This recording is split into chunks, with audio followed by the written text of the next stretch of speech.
இப்படி கொண்டு வந்தா நீங்க 1000 ரூபாய் கொடுப்பேன். ஆமா. வணக்கம் கோயம்புத்தூர், நான் உங்க கோயம்புத்தூர் மாப்பிள்ள.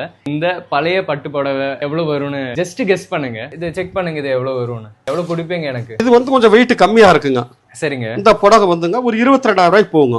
டிசு சக்காடு பனாரஸ் புடவைன்னு சொல்லுவாங்க. அந்த மாதிரி புடவைலாம் வந்துங்க நான் சொன்ன மாதிரி இந்த 20,000 இருந்து 40,000 வரையிலும் போகும். அதுக்கு வந்து நல்ல பிரைஸ் கிடைக்குங்க. உடனே கேஷ் கொடுத்துருங்க, போன்பே கூகுள் பே எது வேணாலும் பண்ணிக்கலாங்க. இது உரசுறப்போ ஒயிட் கலர் வரணுங்க. இந்த மாதிரி ஒயிட் கலர் வந்தால் வெள்ளிச்சருக்குங்க.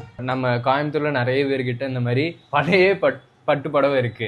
அவங்களுக்கு அந்த வேல்யூ தெரியாம இருக்காங்க. இந்த மாதிரி எல்லாம் வீட்டுல இருக்குதானே, எதுக்கு சும்மா வச்சுட்டு கொண்டு போய் கொடுங்க. நீங்க எங்க வந்து கொடுக்கணும், உங்களை எப்படி காண்டாக்ட் பண்றது? நம்ம கடை வந்துங்க அவினாஷ் ரோட்ல ஓப்ஸ்ல நம்ம கடை இருக்குங்க. ஓகே. பூர்விகாவுக்கு நேர் ஆப்போசிட் கடைங்க. சரிங்க. பாரதி ராஜா புத்தக நிலையத்து காம்ப்ளெக்ஸ் கூட கடை இருக்குங்க. சரிங்க. ஆண்டாள் பட்டு சென்டர். சரிங்க. நம்ம சேனல் பார்த்து வரவங்களுக்கு ஸ்பெஷலா ஒரு அமௌண்ட் ஜாஸ்தியா கொடுப்பீங்களா? சாஸ்தி ரேட்டுங்க. உங்க நேம் சொன்னாவே நல்ல ரேட் கொடுப்பங்க.